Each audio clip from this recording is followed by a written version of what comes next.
everyone. Welcome to another episode of the Fourtress, of a podcast about movies, TV shows, video games, and lots of pop culture and nerd things. My name is Scargiver, one of your hosts today. With me, per usual, we got one of your other hosts. We got Devin, also known as The Brains, and Mr. Nowhere. Yo. He is here. First time of the year. How you doing, man? Pretty good, man. Happy 2024.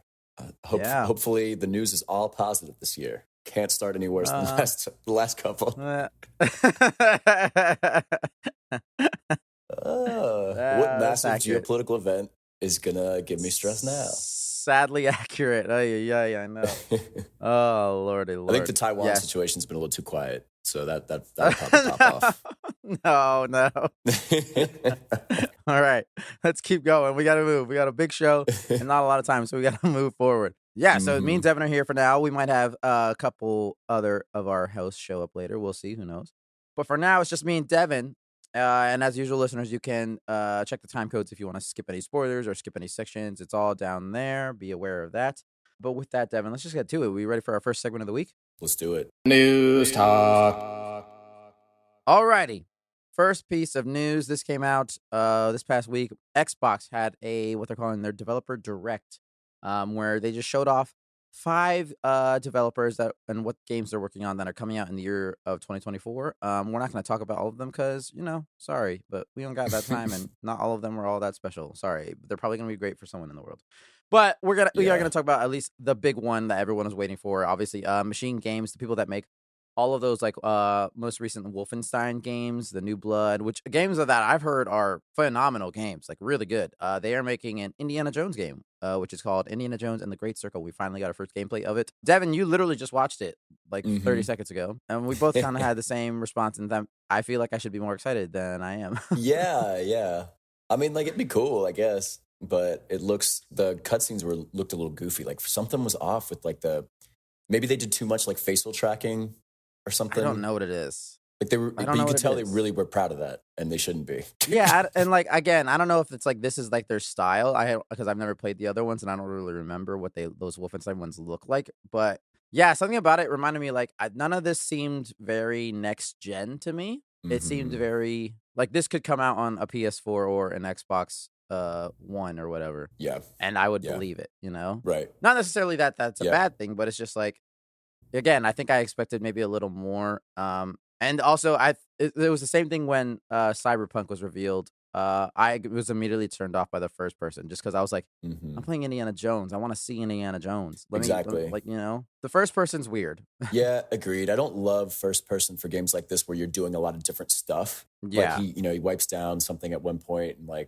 don't know. I like third person way more for this kind of adventure game. So I don't know. It could work, but yeah. It could work. I mean, they've shown those elements where the camera zooms out to third person when you're doing certain actions, like swinging using the rope or something. But also that looks kind of goofy because it's in those shots it's clear he doesn't have a face because it's always directly behind and his face isn't on the screen. So I'm it just looks weird. Something about it looks off, and I don't know why. And you were talking about when you saw it, you're punching in first person. Any kind of melee in first person is just goofy. it never works. It's always weird. Yeah. So that's a little worrisome. And it's going to be I guess you're going to have to be using stealth stuff, maybe some puzzle solving, stuff like that. And I don't know. I just think the series on the PlayStation, the Uncharted, when they did third person, I think that worked really well. So, but maybe that's another reason they went with first person is to try to differentiate it a little bit. But yeah, I could definitely see that, but at the same time, just copy the great. If you're gonna, just copy the greats. Just make it. Just do it. Who gives a shit? Make it a great game. And I'm sure it'll still be good, but it's just I was just slightly disappointed, a little lackluster for me after this. But again, they are great developers. They make great stuff. So who knows? It could be good. If the story's there, it could be. And I think the whip is going to be super fun. That looks like fun. That looks like a fun mechanic. Super dope. Yeah, it looks like you could do a lot of different things with it. So that could be fun. Could be fun. That comes out at some point this year. They said later this year, probably around November-ish, October-ish maybe. But we'll see. And then there are other games that they talked about. The only one, they talked about Visions of Mana, this Ara History Untold game, Avowed. And then the other one that was I'm only bringing up because it was part of my predictions last week. So I think I've lost. Was Hellblade 2. And that's because they actually showed what the fuck this game is going to be about. Sort of. I'm still very confused, but it was the most detail we've ever gotten. And we actually got a physical or an actual release date And my prediction was that we'd see this game, still not know what it was, and it's not actually going to come out. So I lost that, but still.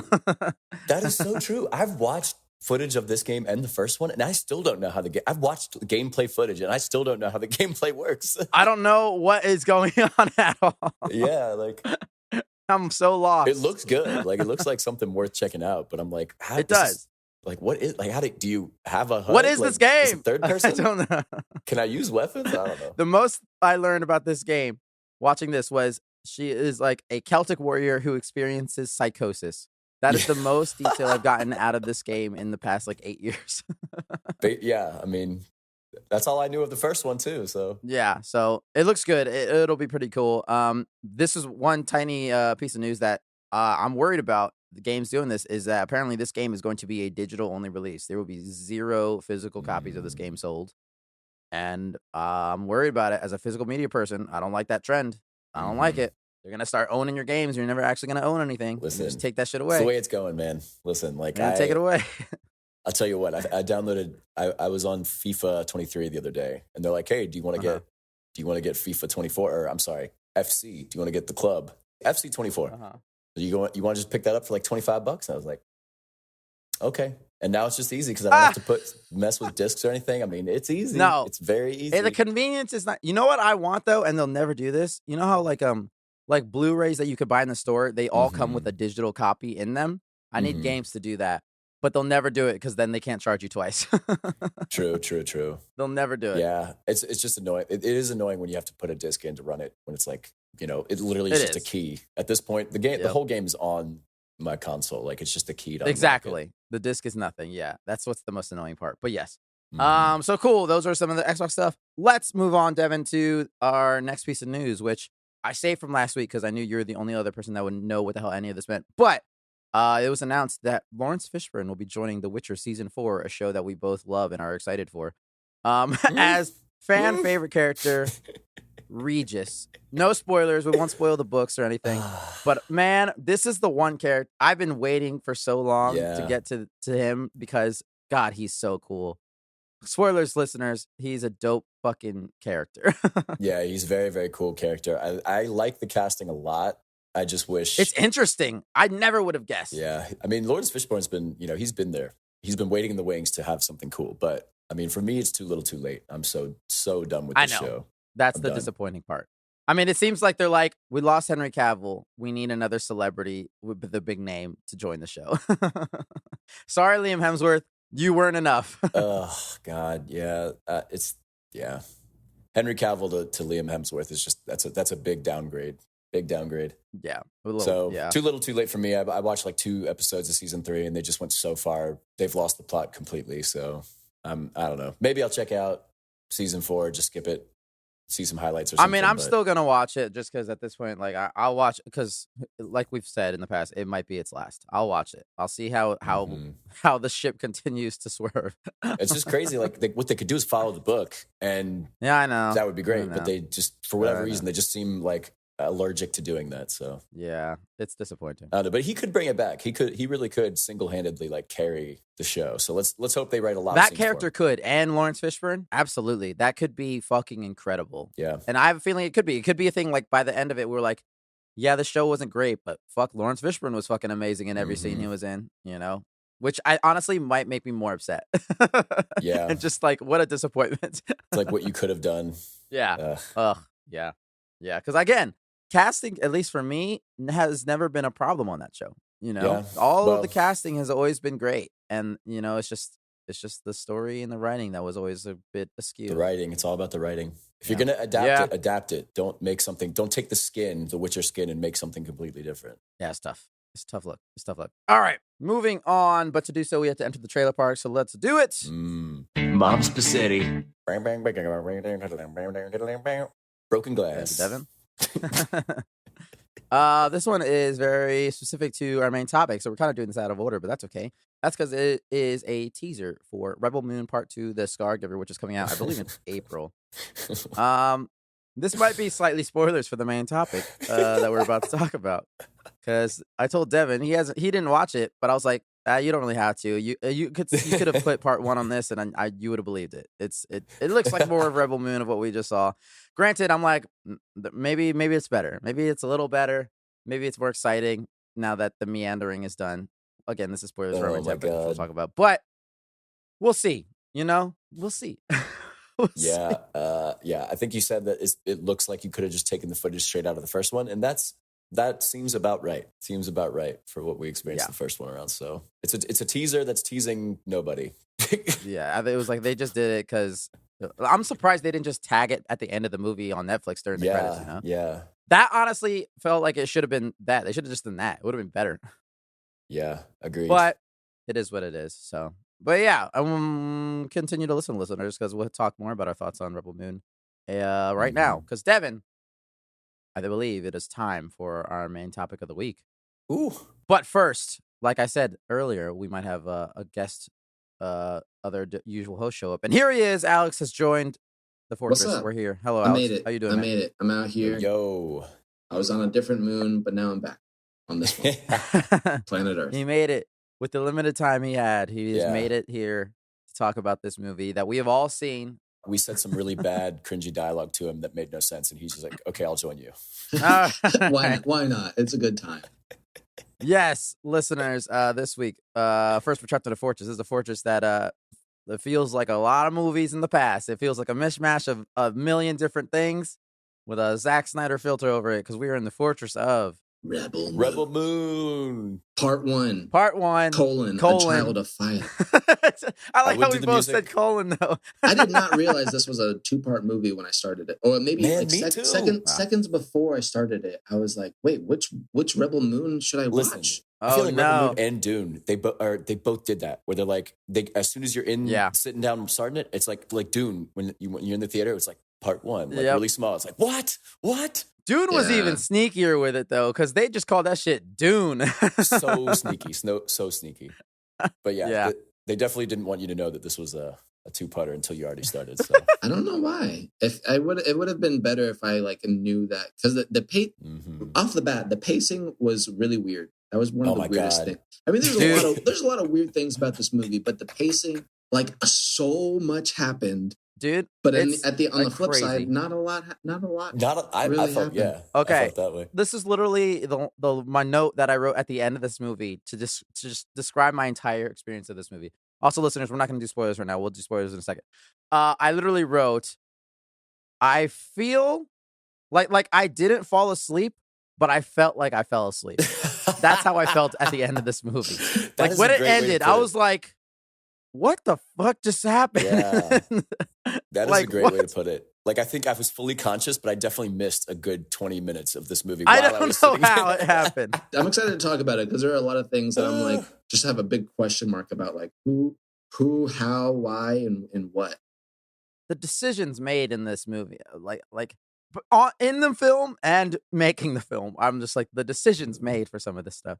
I mean, overall, look, by the end of it, again, I watched it fairly late, but I was also just disappointed because I was kind of jazzed for this. I was like, all right, Zack Snyder, he's an action-y filmmaker. This is going to be like super action-y Star Wars. Bro, this was not that at all. And I was honestly kind of bummed about it. I was like, it wasn't even like like none of the shit really excited me on screen. Like the action choreography wasn't really all there that I was expecting to be. Obviously, I felt the plot was, but the whole movie felt like the act 1 of a normal movie spread to 2 hours. And I was like, what are we doing? Why are we spending this much time doing these things?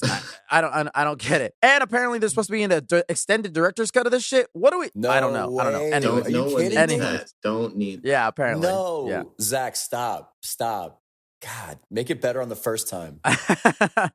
Yeah, by the end, I'm like, again, we talked about the teaser in the news, Alex, for part 2, and I'm hoping since all this shit's done, we're here. Let the plot happen now. I'm hoping part 2 is much quicker pace and faster, but I thought performances were kind of all over the place. They're fine. Some of them were better than others, obviously. I mean, there's some cool like world building ish stuff, but a lot of it just feels like I just didn't care as much. The one person I cared about was this fucking robot that is not in the movie at all.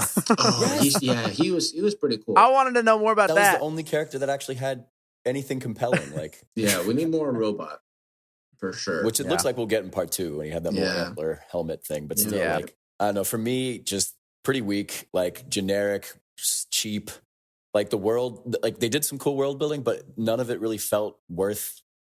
Like, I don't know. I just didn't really feel very engaged in this world because of how kind of cheap and like generic a lot of the stuff felt. Like the ships felt generic. The aliens felt pretty generic. And then there's something with like the visuals, like the cinematography. It just felt like everything was like kind of polished or something like that. Do you know what I mean? Like it just felt, maybe it's just that Netflix CGI kind of thing. It's but the Netflix filter. Yeah, it was. Yeah, it's like a filter. It just felt like the whole thing was filtered in this weird way. And then, like for me, a lot of the characters pretty generic. I mean, it was more similar to like Magnificent Seven, or I guess that old Seven Samurai movie. Samurai. Oh, interesting. More similar to that than Star Wars, but I just think it could have been better. But I think it got overhyped for sure because Netflix wanted it to be big. But listen, you got to tell less people about this and let us just find it on like a low part of Netflix somewhere. So I saw this, I think it was last night I watched it, and you guys had both seen it earlier, and we were texting about it before recording, obviously. And I had seen the reviews. I had seen you guys talking about how disappointing it was. So I had a very, very low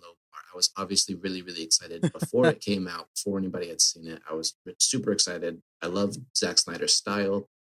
But knowing he's not like the best writer, I wasn't really expecting a whole bunch. And then when I heard it wasn't that good, I really wasn't expecting much at all. I was like in it for a bad time. I watched it by myself on my computer. I was like, Bambi, my wife, I was like, you don't want to watch this. I'm going to watch this by myself. You watch something better. You do your own thing. I'm going to take one for the team and watch this by myself. and I didn't hate it. It was an okay movie. I had a good time watching it. It was fun. Yeah. It was dorky. It was cheesy. I feel like if this came out in like 2001, I would have loved it. You know what I mean? Right. Yeah. If I were a kid watching it now, I probably would really enjoy it. And if it came out a decade or two ago, it would have been maybe not groundbreaking, but really, really compelling. I think the worst parts for me were some of the dialogue, some of the characters' choices, and just like the way people like speak to one another. Like it just didn't feel real for sure. Like people right off the bat are saying everything that they're feeling, their heart's true desires when you're meeting them for the first time. And it's like, nobody is that honest. It's a little melodramatic at times. Yeah. But, kind of accept that. That was probably the closest thing to Star Wars that they actually got was really bad dialogue. Like just really unnatural conversations. They got that down. Zach should just come out and say that was on purpose. That was absolutely an homage to the writing in Star Wars. Yeah, I mean, like for me, like the ending, I think like I don't hate this movie at all. I don't hate it. It's just I think it makes me dislike it more. It's just because I was kind of bored by the end.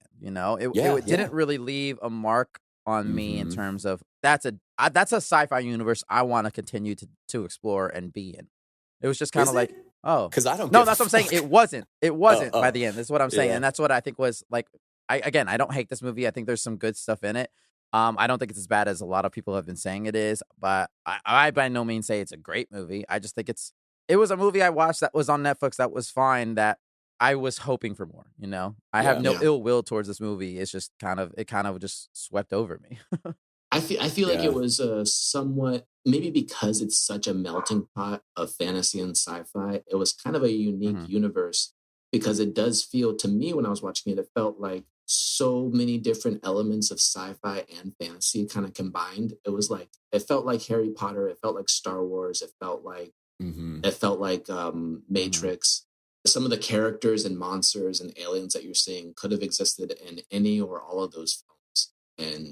But never all of them at once, unless it was this movie, and I felt like that was kind of cool. Like it felt like Lord of the Rings and Star Wars combined, which has never really been seen before. I just kind of wish he went like even harder on that aspect. Like it felt a little tame for a Zack Snyder film. Like I feel like Sucker Punch was a weirder universe than this was.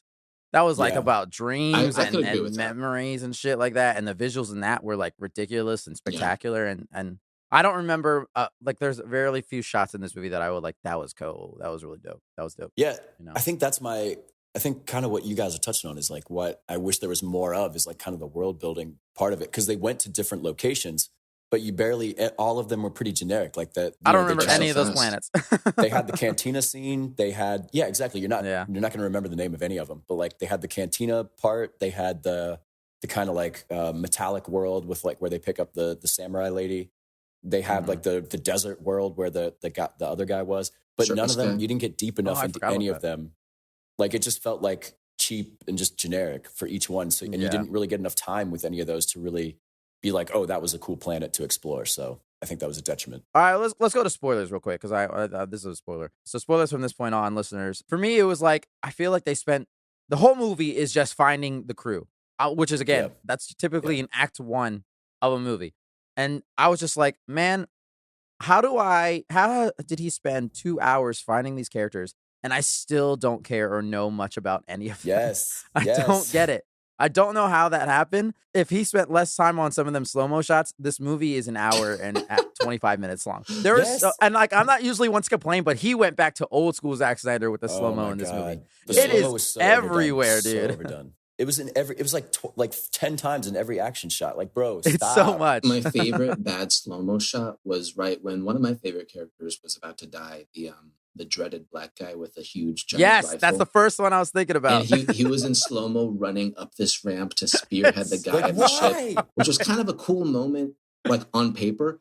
But the slow motion steps he was taking were like he was making really small steps. Like my toddler takes bigger steps than that. He was like taking little tiny baby steps. Funny. Like is he purposely running slow or is this the camera? I don't know. The slow-mo works so much better when you use it sparingly. Like, that was like the second or third time there's a slow-mo shot of someone jumping with their arms in the air. Like, I'm like, God, come on, man. You can only do that so many times. my other favorite one, which was probably the same shot that you're talking about, Oscar, was the shirtless prince guy taming the griffin, the griffin from Harry Potter. And the moment that seals the deal is the slow motion shot where he jumps and eclipses the sun. And it's like the griffin said to him, "Okay, bro, if you can make this jump in slow motion, we can be friends." And then he does it. And he's like, "All right, bet, I got you." I'm just like, guys, this movie is somehow so long, but nothing happens. What are we doing? Yeah.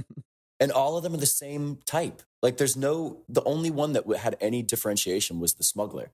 But like all the other ones are just quiet badasses. Like the samurai lady, that guy, the prince, the animal tamer, dude, the main character, okay, and like, and the sidekick guy who I guess he's just kind of a coward, whatever. Not when it mattered, but still, like they all are just the same quiet. It's like you got a bunch of action figures and they all are the same personality. That's really interesting. It's not like good Guardians of the Galaxy where it's like, oh, he's the goofy one, she's the quiet one. Like, well, now it's even a bummer because the one guy who had some charisma, the Charlie Hunnam smuggler character, it was a spy and is dead now or whatever. I didn't see that coming. That actually really got me. I mean, it was a good twist. It made a lot of sense, but I wasn't expecting I did like that. Yeah. Like a bad Han Solo. Too. Like a smuggler that actually does look out for themselves. I did like that. Yeah. I like that as well. I just wish we had more time then. It was pretty wild that the key that releases that prison trap that they were all in is the same tool that paralyzes them. Like what a dumb invention. Mm-hmm. Yeah. I'm gonna give you this thing to tranquilize them, but just don't press the other button that releases them, and I'm gonna trust you to do that. Yeah, such a power move. Yeah. That whole thing was just set up for monologuing, but I guess they're an evil empire, so that's what they do. Okay, but speaking of evil empire, I will say one of the good things about this, the villain has the best evil villain haircut I have ever seen in cinema. His haircut is fucking awful, but it's so good for a bad guy. Yeah. Right looking ass. It looks he was so my bad. Favorite character. I think he had one of the best performances. Yeah. He did. Yeah. Hey, no, the two Dario Naharis is squaring off against each other. Yeah, that's true. That's true. What is that? Diana Harris? What does that mean? Those two guys played the same character in Game of Thrones. One replaced the other. Yeah. Him and the village guy. They played Dario Naharis in Game of Thrones. The guy Khaleesi. Wow. Yeah, he was the That's so first one, cool. and I wish he had stayed. I wish he had stayed because he definitely was Dario Naharis. He was the guy. Oh, that's great. The only thing that took me out with his character was the fact that he had a tie. He had a black tie and like a button-down shirt. Could they not have done anything with that costume design to make it a little bit more otherworldly? It's like, bro, this guy is just like a space Nazi. He's literal space Nazi. Yeah. But he had a tie, like a button-down tie. That was just so goofy for me. I'm like, what? Like, man, like, this guy fits in our world more than this, sci-fi universe. Yeah. So no, I thought the villain was fine. I thought that it was an interesting twist that he's just like immortal. Essentially, they just keep bringing his ass back. I thought that was an interesting twist I didn't see coming. But I liked the design elements. I liked him just beating the shit out of people with that, just literally a stick. I'm like, guys, he's just kicking people's ass with a fucking stick. What are we doing? No one can stand up to the stick. I thought his fight with Homegirl, what's her name? Cora, at the end was fine. It was fine. Mm-hmm. What was the other name? Arthelaine or something? Arthelius? Arthelius. Yeah. I was trying to figure out this whole time, did the two of these characters know each other when Homegirl used to be a Nazi in the Empire as a soldier? Did they? I don't think so. Their fist fight together felt really personal. Yeah. I mean, maybe we'll find out in the second one. Maybe. I don't know, but from the context of this movie, I don't know. They didn't really allude to that by the time it ended, but I was really hoping that they would be like for half the movie, I thought that was the adopted dad. I was like, he hasn't really aged that much until the ending, and then like, oh, okay. Listen, that guy, not the villain. He's not the emperor. Like, he is not the guy. Like, not terrible casting choice. No charisma. No menacing. He doesn't look evil enough either. Also, I meant to look up their ages because I want to bet that dude's younger than her. He is. He's younger than his adopted daughter.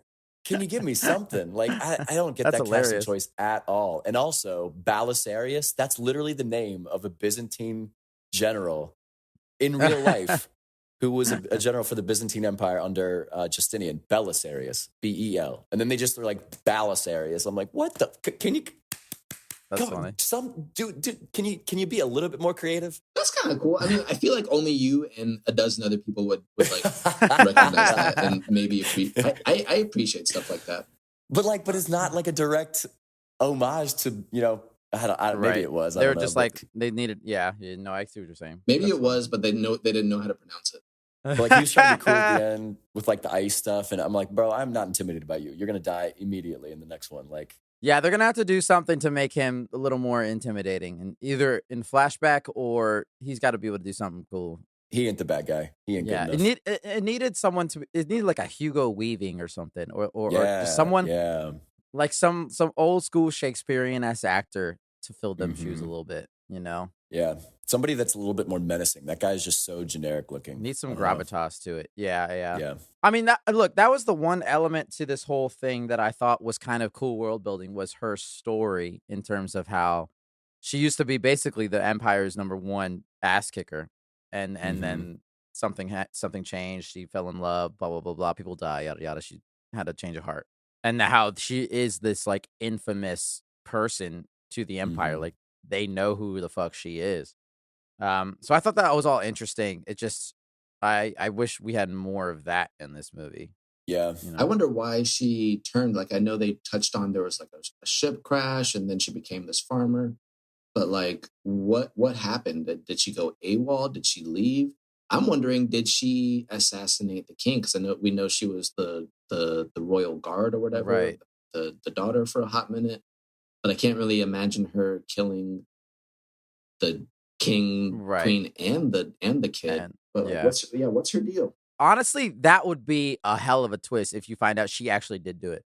That would actually kind of work in terms of how do you still care about this hero after finding all those details out. That would be actually kind of interesting. But they did cover what she did, right? Didn't she kill the daughter or like the princess or I can't remember. This is the part that I like fell asleep for when I was conscious.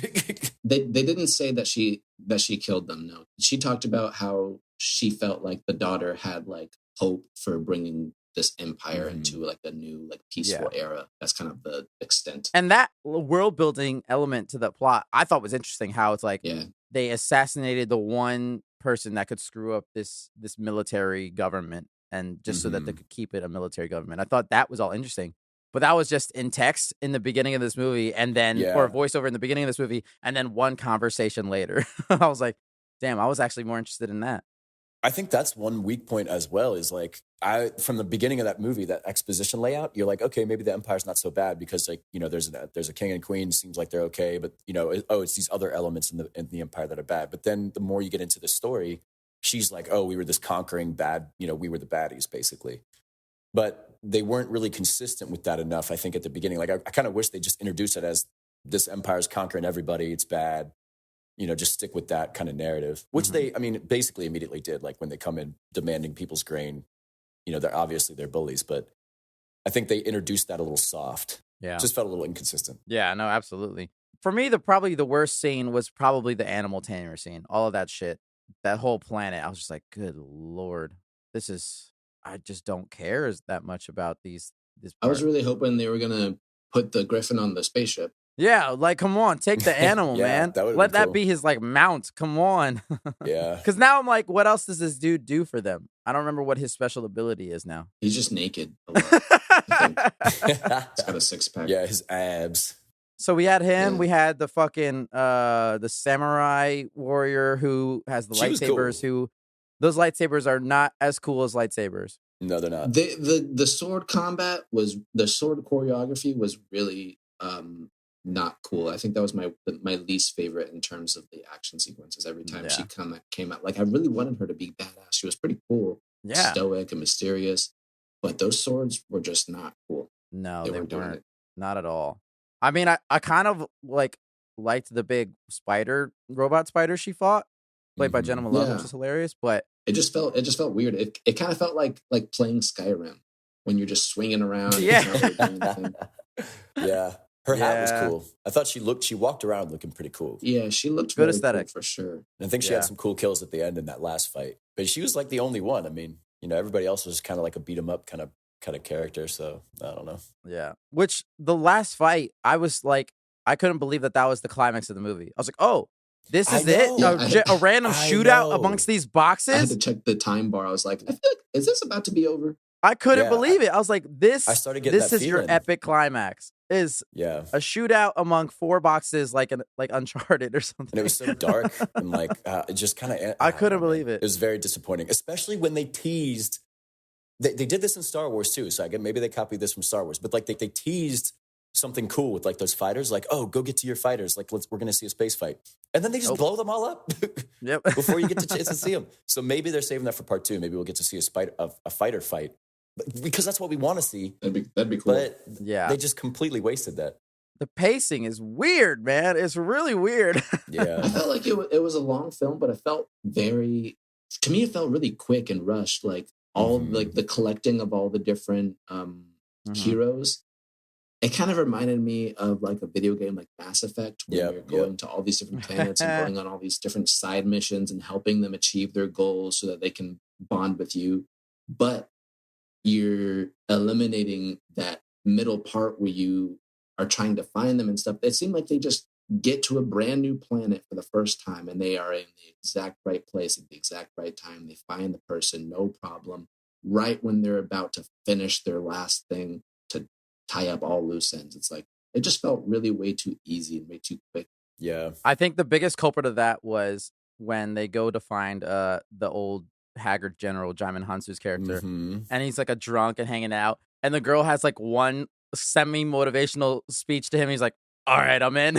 I'm like, wait, that was it? That dialogue was that so got cringy. him out of his drunken stupor. She said, well, what about revenge? He's like, oh, I didn't think about it. I never thought of that. Okay, yeah, sure, but let's do it. Hold on, wasn't she literally 5 minutes before that? Wasn't she just saying like something about how revenge was not the answer? Like how, you know, we can't You're right. The samurai person was like, she like this don't be proud of me for killing the spider lady. Like she was a product of revenge. Like this could easily be any of us on this conquest. Like we should do best to not forget that.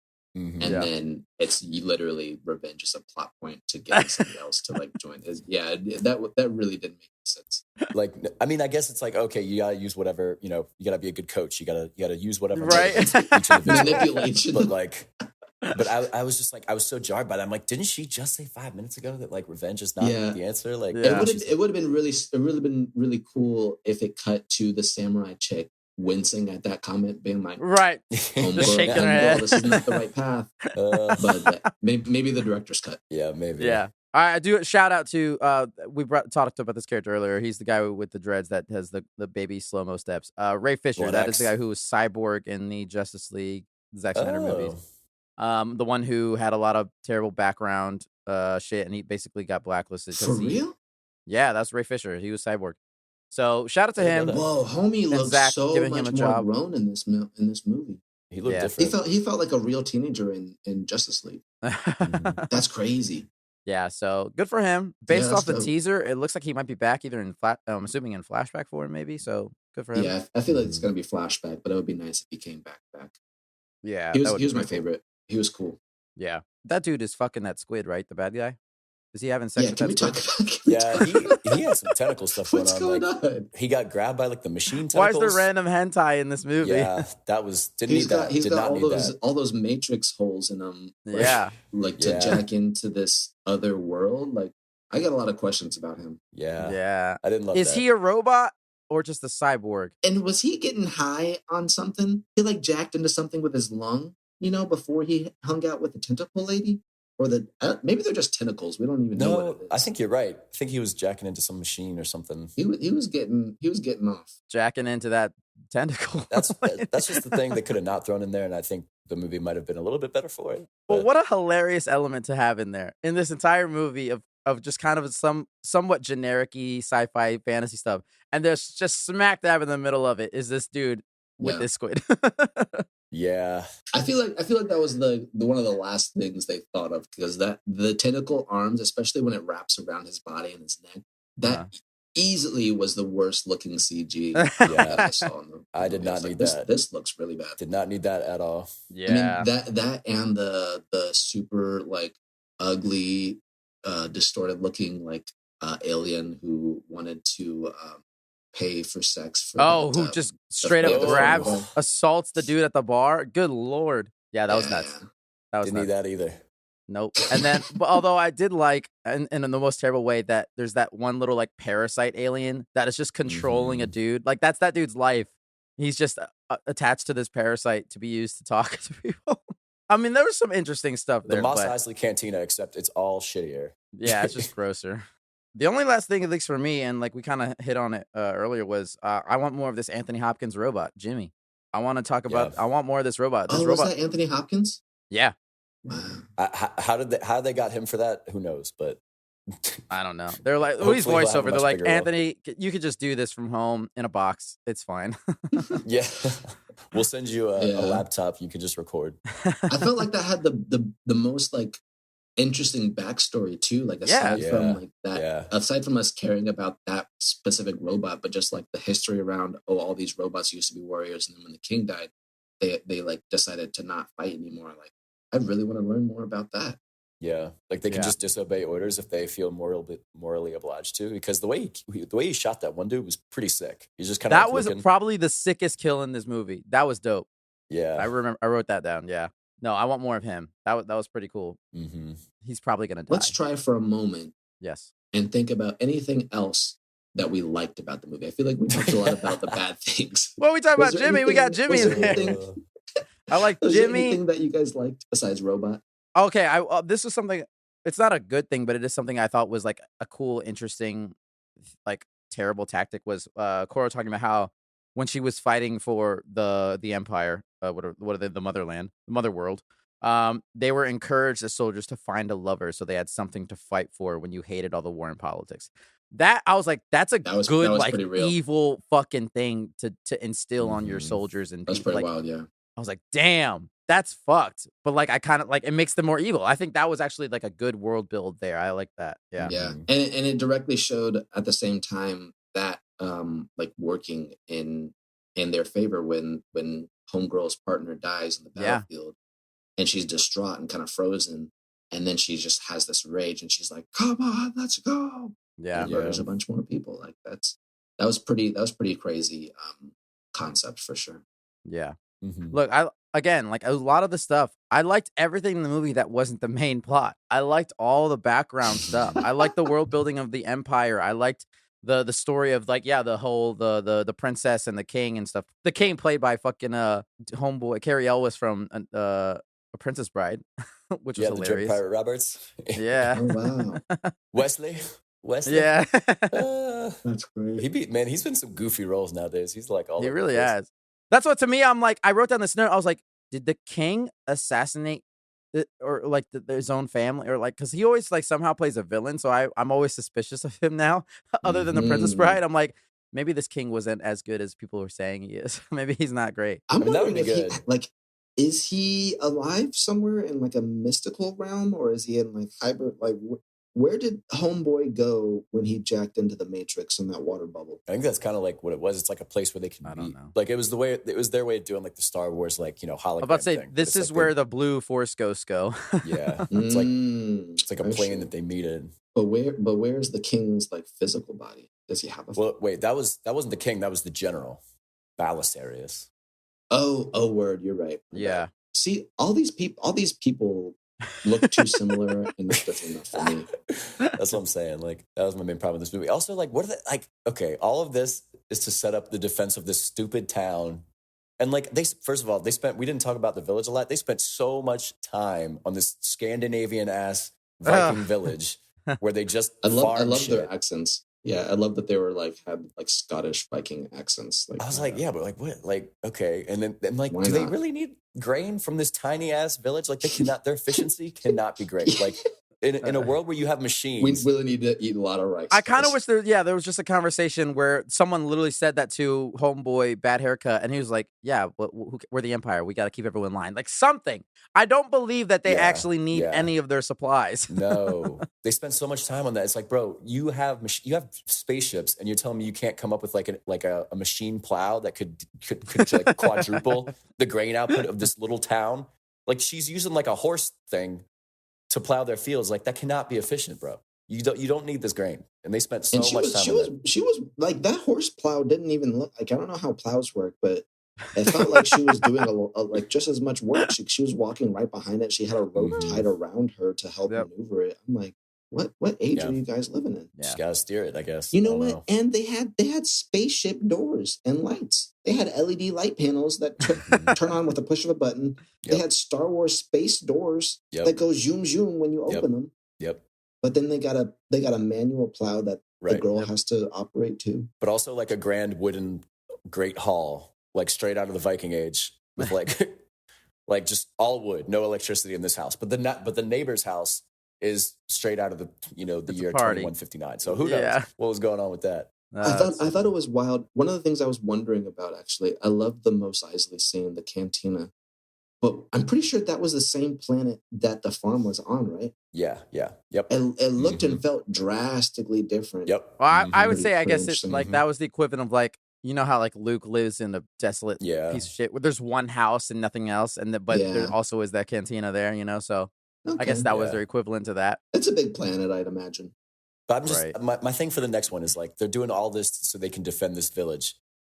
Couldn't they just like bombard them from space? I'm just saying, like, I need the climax to not just be them defending this village. I need them to do something else other than it needs to be more exciting. Agreed. I don't know, man. What are you expecting?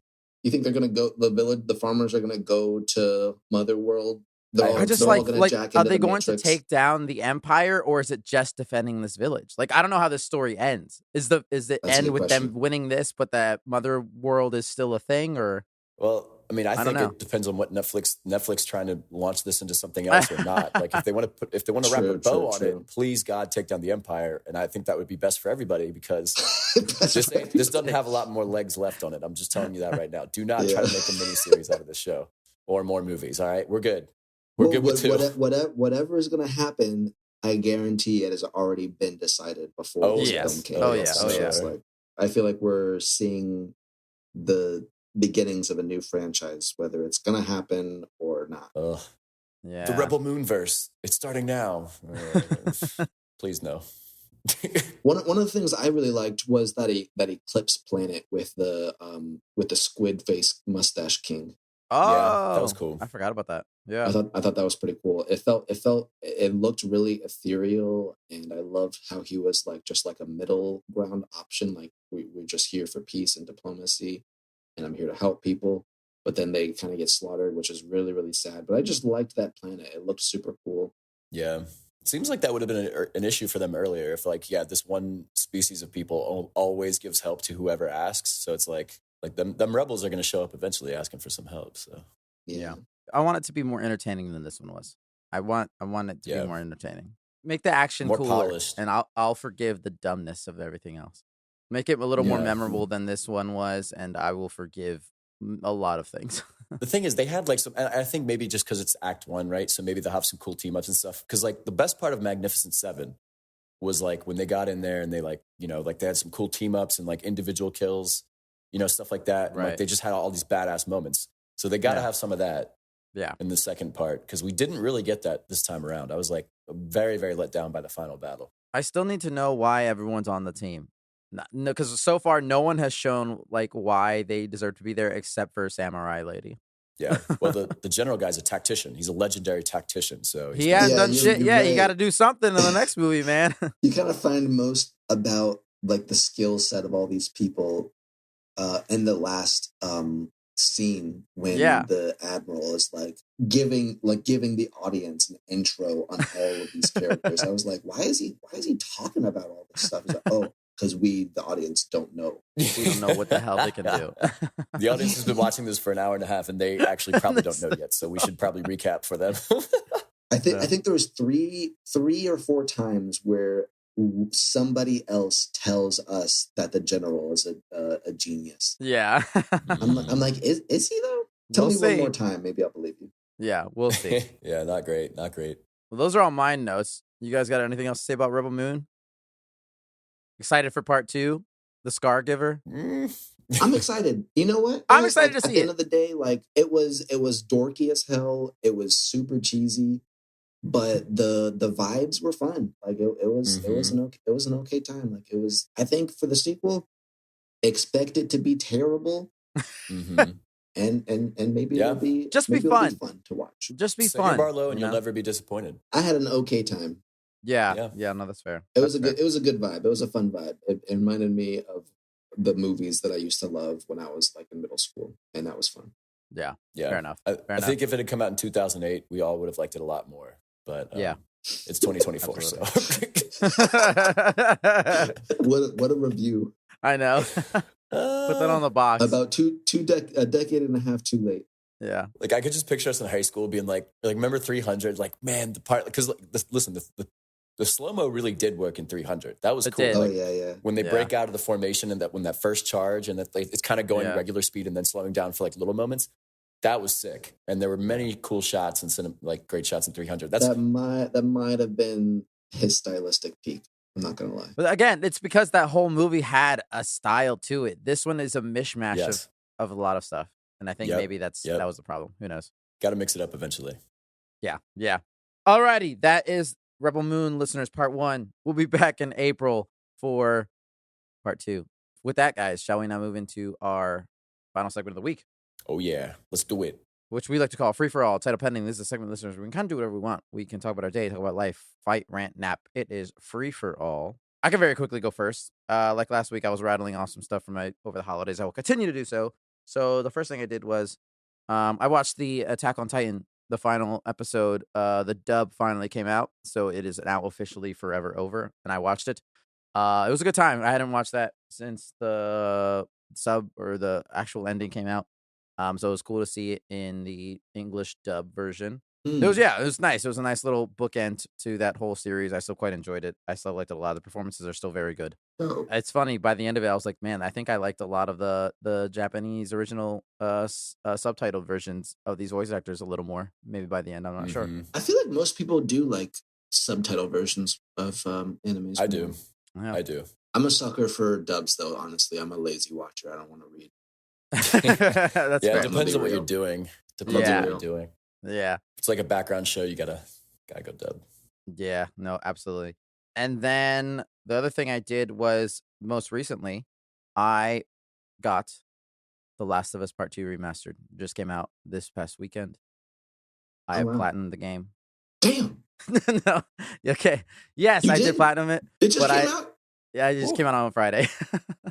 Holy shit. But you get the platinum from if you have the PS4 version. So I just booted it up, imported my save, and I got all the trophies. I didn't have to play it. That's funny. But I have not touched the new No Return roguelite mode. I haven't had a chance to do that. I will probably hopefully do that for Free For All next week, and I'll talk about that and see how that goes. I'm excited to get into that and see how their version of it, because I know God of War just came out and they had the whole thing was a roguelike mode basically. So I'm excited to see how The Last of Us's combat works in it. I've heard good things about it, so I'm excited. That's cool. I didn't know that was a thing. Yeah, that's their big selling point for why how this is different than just the part 2 by itself. So right. I'll see if it's worth it. And look, Devin, you'll be proud. I did not get the physical version for $50. I paid the $10 to get the digital version. So 10 versus why is it so much cheaper? Because that's their offer. Like if you owned The Last of Us Part 2 on PS4, you can upgrade to the PS5 version for $10. Oh, I see. But there's no way to like prove it to get a physical copy, I guess. No, exactly, which I'm annoyed by. So my plan is that game will go on sale at some point, and I'll buy it physically when it's like $10 or $20, and then that will be good. Oh God! I think you're spending too much money on Last of Us. I'm gonna be real. You don't need it. You don't need it. You Devin, we've talked about it. Especially. They're making things only digital media anymore. It's gonna be gone. It's gonna be gone forever. And when that happens, you'll come to me to play any game because I'll have it, and you won't have it. I'm just saying, bro. Yeah, when the apocalypse comes, the first thing I'm going to be thinking about absolutely. Is, man, I just wish I had a PS4 and some physical copies because the internet's gone. I feel like you need to get a generator if you're really preparing for all this stuff and stock up on gasoline. I want to be the only house with lights on, and what am I going to be doing? Playing physical media games. Oscar's going to have like the zombies at the door. He's like, hold on. I'm in the middle of a story, some cutscene here. All right. Can you keep it down back there, please? Yeah. It's not a doomsday prepper. No. I don't know what the word is for that. Right. Oh, the worst kind of doomsday prepper. Actually, the best kind, because like you're not planning to be violent towards anybody else. That's like, true. There's some people that are looking forward to it a little too much. Honestly, that's fair enough. That's fair enough. Yeah, it's me. Shout out to God of War Ragnarok. Who's next? Okay, I got a super quick one. I downloaded a new for me, a new iPhone game. You guys know I love a good iPhone game. Oh boy. I haven't gotten super far in this one, but I think Devin might appreciate it. And it is none other than Gwent, the Witcher card game sensation. Gwent. Hell yeah. Mm-hmm. Yeah, I've only played for like 30-40 minutes this morning, and it's pretty fun. It honestly reminds me, I can't even remember exactly how the original card game works in Witcher. It's way more complex now. Oh, I see. Yeah. I'm not gonna lie. I kind of like the one in The Witcher 3 more than the standalone version. Yeah, I did too. Yeah. But I understand why they changed it because it was too like it was basically you had it down to a system if you. Yeah, in the game, which is why I liked it because I could win easily. It was easy. Yeah. Now I gotta think about so much more and all these like team ups and synergies you got to do, and I hate that shit. Yeah. I don't want to look at shit to figure it out. Keep up with for sure. It's like Hearthstone or just Magic the Gathering. Like it's kind of like those deck builder kind of games. But I like that they made it more efficient. Has some longevity involved, I'm sure. Yeah, I did like the simplicity and the aesthetic of the card game in Witcher. Mm-hmm. I spent a lot of time just playing it inside of Witcher. Like that was a super fun part of the game. But it's pretty cool. It honestly reminds me a lot of Marvel Snap, which I played maybe a year and a half ago or 2 years ago, which was a lot of fun. I put a lot of time in that, and they're kind of similar in the way that cards can synergize and add on to each other, and the idea of like damaging other cards and healing, and maybe that's not necessarily a new thing, but it kind of just reminded me of Snap, which is probably a newer game than Witcher. But I'm enjoying it. We'll see how long I'll keep it on my phone for. So far, so good. That's always the question, isn't it? I have it on my phone, but I just haven't logged in for a while. I think because of what Oscar mentioned, like the complexity intimidated me, but maybe I could try to get back into it. It is a little bit like many card games where it's like you can tell there's a lot of people that put actual money in it to get all the resources to get a Yeah, lot of the cards, and I'm not gonna do that. for sure. There's usually like a certain amount of time before that You hit the paywall wall? starts to show. Yeah. Yeah, and that's usually when I Mm. stop. So I'm just probably going to go until then, maybe a little bit before. Yeah, That's so no. disappointing with that. It is like that right now. Yeah, there was like a story-based Gwent game that came out with that I got on Xbox. Oh, And you Yeah. had to like, you were basically going through, you weren't playing as any of the main characters. You're playing as like this queen as like the war's going on. And you had to make all these like moral decisions and stuff. And it got pretty intense. So I actually ended up putting it down because I was like, it Yeah, just I got wanted to too play. I've heavy. never known anyone to own it, but I always wanted to. But I was just like, I don't really want to pay 25, 30 bucks or whatever it is for this game that I don't know is good or Yeah. not. I mean, and it's very similar, Oscar, to the app version where it's like you got to really think about how you build your stuff. and, Yeah. like- but it was fun though. It was challenging, but yeah, but that's really cool, Alex. Because I'm like that to me is more appealing than the standard version, just because like I mean I'm a sucker for stories. So if there's a story and this element of the game in there, and I'm just playing computer and not having to do these public matches with people that are very much better at this game than I am because they spend more time Yeah, with exactly. it, Yeah, then that's right up my If alley. it had a campaign, yeah, I like not playing other people because they definitely, when people pay money and get better cards and stuff, it's just no fun at all. Yeah, but no, it's a fun game though. I do enjoy that game a whole lot. Nice. I only got one update, boys. I started playing Fortnite again with my brother. Oh boy. Every Oh, so boy. often. I think we should actually look into doing that together because I think it's cross-platform. We could play like fours. Y'all, Tim, it's that fun. is true. We've never played Fortnite together. Nope. It's probably the one game that we can all play because I think all of us Yeah, have it's different doesn't consoles matter at the this system. point. Well, we could play Rocket League together too. But I think the thing I like about Fortnite is they took away we do the no build version, which is like so much more Oh. fun than the build version. That sounds because nice. you know, when you play that build version, it's like, you know, you take one shot at somebody and a whole, you know, A whole wall comes five-story up, a fortress is building comes immediately up. built. So it's just not even fun. But the no build, you actually got to think about your positioning and you got to think about, Right. you know, okay, where's the circle going to go? So I've had some really fun games with my brother where like we've won some intense matches or lose, you know, generally. But still, he had this one where it was we were doing twos. So it was 2v2. It was 2v2 v1 because I was dead.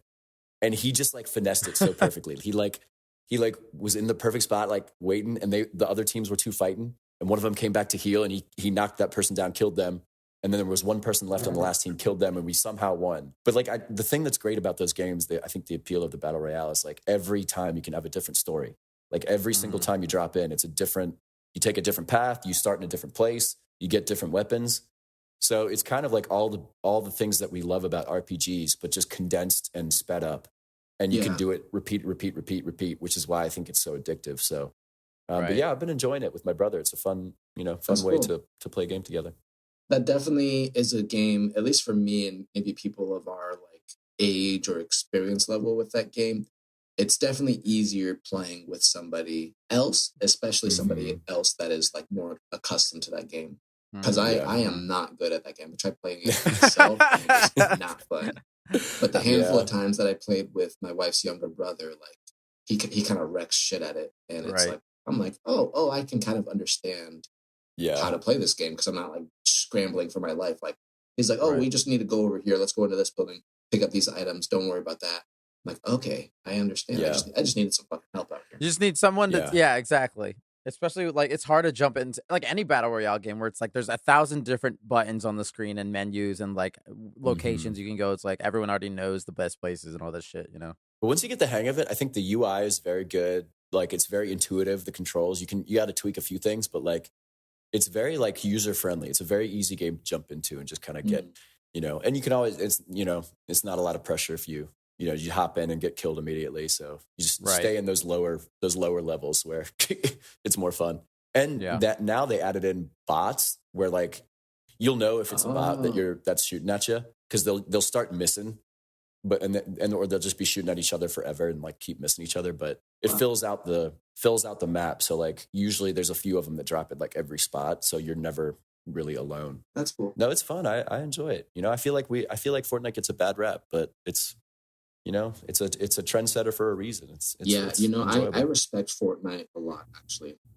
Even though it's not my favorite game, like I think they're doing something really special. Yeah, it's definitely enjoyable. It's why we play games, right? Like I can't do long games anymore where it feels like work to like get to a certain spot. I just can't. I don't have the time for it or the focus. So what about Bannerlords? Oh well, that's You've been grinding.